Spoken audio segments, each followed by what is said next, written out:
The Matatag curriculum promises 21st century learning. But are we giving our students the right tools? Many teachers struggle to find effective ICT resources that truly align with the curriculum's goals. The Matatag curriculum emphasizes critical thinking, collaboration, and digital literacy. Choosing the right ICT resources is crucial for achieving these goals. We need to move beyond simply using technology for the sake of using it. We need to carefully evaluate ICT resources to ensure they are truly effective in supporting the Matatag curriculum's objectives and empower our students to succeed.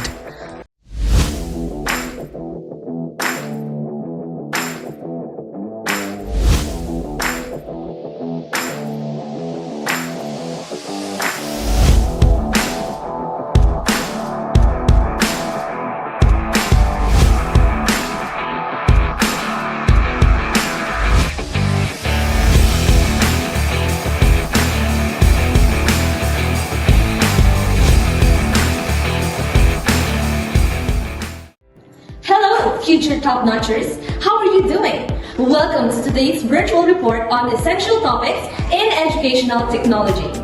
In Lesson 1, we'll explore the characteristics of ICT resources in teaching, focusing on how these tools enhance the learning experience. Next, Lesson 2 will delve into assessment tools for selecting relevant and appropriate digital and non-digital resources, highlighting past practices for making informed choices that align with educational goals. Finally, in Lesson 3, we'll revisit the PD Learning Plan, examining how to reflectively integrate both digital and non-digital resources and assessment tools into the lesson planning process. Join me as we unpack these vital components and their impact on modern teaching strategies. Let's get started!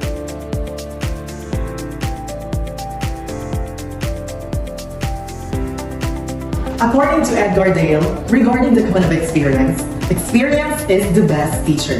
And the more the concrete the experience, the more effective the learning.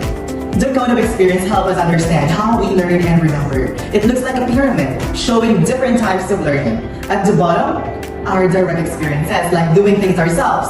Next are dramatized experiences, such as role-playing. They're great for engagement, right?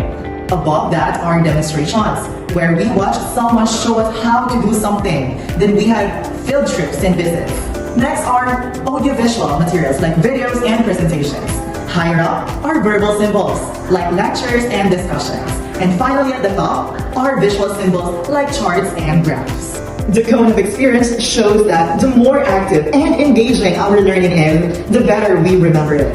But question, how can Edgar's Dale cones of experience help teachers choose ICT resources? First, let's define ICT. It stands for Information and Communication Technology. In schools, ICT is used to enhance communication and improve teaching and learning. With technological advancements, schools are adopting communication software to manage and share information more effectively. This shift encourages the use of smart technology in education. This school communication software uses: first, computer-based learning. This helps students enhance their skills through technology. For example, students can use programs like Google Classroom to access resources and complete assignments, making it easier to find and organize information from various websites. Next, we have the internet. I know everyone is familiar with this, right? So, internet connects students worldwide using tools like email and social networks. For instance, students can use platforms like Edmodo to share ideas, ask questions, and even participate in online discussions with classmates and teachers. Now, we have also classroom learning. With ICT, classroom become more interactive and engaging. For example, teachers can use PowerPoint presentations or interactive whiteboards to display information visually, allowing students to ask questions and participate in discussions. Also, we have video conference. This allows students to connect with others and actively engage in their learning. For example, using Zoom or Microsoft Teams. Students can attend virtual lectures, collaborate with peers on group projects, or even have guest speakers to join from different locations. Here are a few characteristics that make ICT in education a prominent school communication tool or key educational communication platform. The first one is wide variety of services. ICT tools offer many functions like messaging, video calls, and online resources to support different learning needs. Next, reliability and interactivity. These tools are dependable and create engaging learning experiences through interactive features like quizzes and discussions. Next, flexibility and comfort. ICT allows students to learn at their own pace and environment that suits them, whether in class or at home. Next, motivation for learning. By using technology, students are often more excited and engaged in their studies. Next, facilitates communication and creativity. ICT tools, this enables easy communication among students and teachers, encouraging collaboration and innovative thinking. Lastly, access to digital libraries. Students can access a wealth of information online beyond just textbooks, allowing them to research and store information easily. Now, we have the roles of technology for teaching. According to SchoolSec 2015, educational technology has 3 domains. First, technology as a tutor. Technology can help teach students either alongside the teachers or on its own through educational programs like videos and online tutorials. Next, technology as a teaching tool. Technology supports teachers by making their work easier, but it cannot replace them. It is like a helpful tool they can use. Lastly, we have technology as a learning tool. Technology makes learning easier and more effective for everyone, including older adults who use it to continue learning throughout life. What are the role of technology for teachers and teaching? Technology supports teachers by modernizing classrooms, enhancing their teaching methods, and helping them grow professionally. And for learners and learning, technology empowers students to learn independently, improves their communication skills, and enhances their critical thinking and creativity. Let's go back to our question. How can Edgar Dale's Cone of Experience help teachers choose ICT resources? Well, Edgar Dale's Cone of Experience can help teachers choose ICT resources by guiding them to select tools that promote active and engaging learning. The cone emphasizes that direct experiences, such as hands-on activities and simulations, leads to better retention of information. By using this framework, teachers can focus on resources that offer interactive elements, support various learning styles, and enhance students' engagement, ultimately leading to more effective teaching and learning outcomes. How can information's reliability and information's relevance contribute to the academic quality of ICT resources? That's what we're going to discuss in Lesson 2, which is assessment tools for selecting relevant and appropriate digital and non-digital resources. A fascinating fact about assessment tools for selecting resources is that the CRAP test, which stands for Currency, Relevance, Authority, Accuracy, and Purpose, is commonly used to evaluate both digital and non-digital sources developed by the New Library. This simple checklist helps educators and students determine the quality of resources, ensuring they choose materials that are timely, relevant, credible, accurate, and serve a clear purpose. This systematic approach encourages critical thinking and effective resource selections in research and learning. We have different sections and criteria of evaluating ICT resources. First, we have academic quality aspects. The objectives of these sections is to evaluate the quality of information presented in the digital learning resource, meaning to assess the quality of information provided in digital learning resources. Under the academic quality aspects, we have 2 essential criteria to define the concept of quality applied to information, which are information reliability. Information reliability lies in credibility and accuracy. Second, information relevance. This criterion is related to effectiveness of information. Why these two needs to be interconnected? It's because in evaluating ICT resources for teaching lies in their complementary roles in effective education. Reliable resources provide accurate information, which is essential for building a strong knowledge base. Conversely, relevant resources ensure that the content aligns with the educational goals and students' interests, enhancing engagement and understanding. Together, they create a trustworthy and effective learning environment, ensuring that students receive both accurate information and meaningful learning experiences. Next, we have the pedagogical quality aspect. Pedagogy, or method and practice of teaching, according to the author, the evaluation of pedagogical quality is very important for effective learning. A good digital learning resource should use active student-centered teaching methods and have clear goals, strategies, and assessment plans to help students develop their skills. The main criteria that will face each product during the evaluation are pedagogical formulation, focuses on how well learners understand digital educational resources by simplifying content, explaining terms, providing glossaries, and using summaries and visuals. Next, pedagogical construction assesses if the design of a digital learning resource supports teaching by checking for interactivity, clear organization, easy navigation, and readable pages. Lastly is the pedagogical strategies. Evaluate the teaching methods used in a resource by focusing on how learning activities are designed to accommodate different learning styles. These strategies should promote active learning approaches like constructivism to engage students and make learning meaningful. Just focus on the keywords, okay? In formulation, we have focus. In construction, we have assess. And in strategies, evaluate. Under pedagogical strategies, we have the main sub-criteria. Next is pedagogy is innovative. When we talk about pedagogy, it's innovative meaning the resources demonstrate a fresh approach. Lastly, assessment methods are tools like exercises and tests used to evaluate learning and support students, and the criterion checks if these methods help or hinder students' progress. Next section is didactic quality aspect. Didactics focuses on the essential role of learning activities, disciplinary content, and epistemology for the nature of knowledge to be taught. We have two key criteria to evaluate the quality of this digital resource. First, we have veracity of learning activities. The activities in a digital learning resource should be suitable and help students engage with the material. These activities should relate to real-life problems students might encounter outside the classroom. Next, we have content of educational tool. The most important quality in educational materials is the accuracy of the content.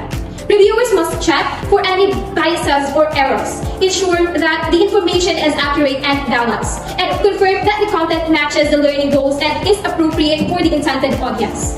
And for the last section, we have technical quality aspect. The technical quality of a digital learning resource is crucial because students should not struggle with technical issues while trying to complete educational activities. It's important to assess whether the technical requirements are relevant and appropriate for the specific resource being used, as not all guidelines apply to every tool. The technical quality measures the resource elaboration from the perspective of The design. The content and layout of digital resource should use appealing colors, good graphics, and interactive elements to enhance its visual quality. The design includes visual and sounds, affects how will students learn, so it should be guided by principle from psychology to ensure it's effective and not overwhelming. Browsing. The design of the resource should make it easy for the learners to navigate, with clear options and organized menus that include a plan or table of contents. This helps students find the information quickly and understand how the content is structured. technological ingenuity. Multimedia techniques should be used in educational resources to improve how knowledge is shared and understood by students. Designers should incorporate elements like animations and interactive features to make the learning experience more engaging and effective. Let's go back to our question. How can information reliability and information relevance contribute to the academic quality of ICT resources? Information reliability contributes to the academic quality of ICT resources by ensuring that the content is accurate and trustworthy, which builds a solid foundation for learning. Information relevance enhances this quality by aligning the content with curriculum goals and students' needs, making it more engaging and applicable. Together, these factors ensure that students receive effective and credible education resources. Welcome, everyone, to Lesson 3. Today, we're embarking on the exciting journey where you will become both curriculum evaluators and designers. Are you ready? In this lesson, you'll be assessing a lesson design using various criteria to identify effective ICT resources. This is an important skill because the right technology can greatly enhance our teaching and learning experiences. Let's identify first some considerations upon planning. We have 3, which are: first, what teachers should consider; second, roles; and third, outcomes. When implementing PBL, teachers should consider several factors. Resources. What resources like subject expert or technology are available to students? Outcomes. What final products will students create to showcase their learning? Group skills. What skills do students need to collaborate effectively? Assessment. How will student progress be assessed throughout the project? Roles. What specific roles will students assume in their groups? questions. What common inquiries might arise during the process? Now, we move on to its roles. A key aspect of PBL is the active role students take in their learning. Instead of passively receiving information, they engage in decision-making regarding how to access and manipulate data. This active involvement fosters a sense of ownership and responsibility for their education. As facilitator, instructor maintain control of the classroom environment while sharing responsibility for learning outcomes. They structure the driving questions to keep students focused on content and use formative assessment to track progress. This going feedback is essential for guiding students' inquiry and ensuring they meet learning standards. And lastly, the outcomes. The outcomes of PBL are significant. Students learn to work collaboratively, taking on social responsibilities and boosting their self-esteem. This approach also encourages independence and the development of critical thinking skills essential for higher education. However, it's important to acknowledge the challenges. Some opponents argue that without proper structure, projects can become unfocused, wasting valuable class time. Effective teaching in PBL requires balancing project management with individual students' needs, ensuring that cognitive engagement remains high. To further help you in evaluating right and appropriate ICT resources, we suggest to use Lynn's Curriculum Cycle. What is Lynn's Curriculum Cycle? It is a framework designed to guide educators in the development and implementation of effective lesson plans. It is associated with the work of Dr. Lynn Lee, who has contributed to curriculum development and educational frameworks.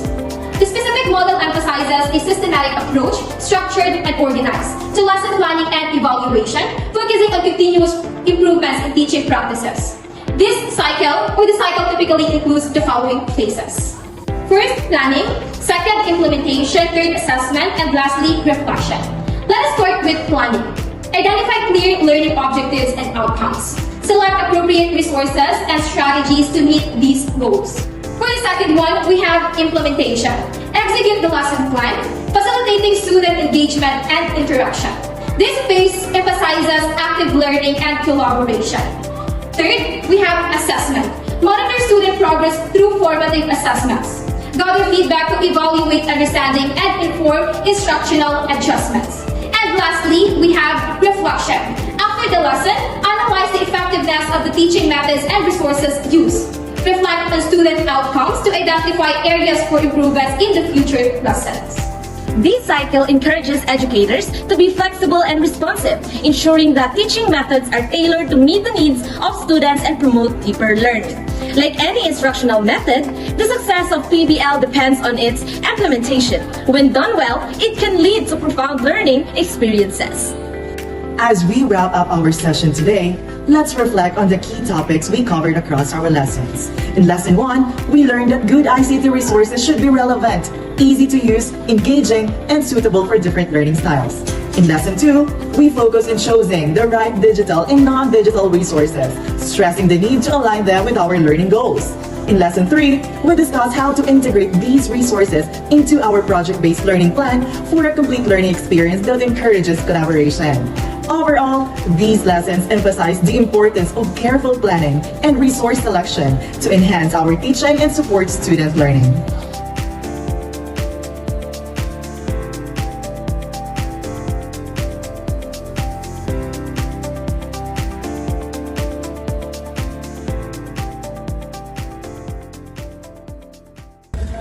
No matter the trial, no matter the test, evaluating ICT resources is an ongoing process. As the Matatag curriculum evolves and technology advances, we must continue to assess and adopt our use of ICT tools to ensure they remain relevant and effective in supporting our students' learning. We're ready to step into the classroom and make a difference. We're excited to learn, grow, and use technology to create a dynamic and engaging learning experience for our students. The future of education is in our hands, And we are ready to shape it.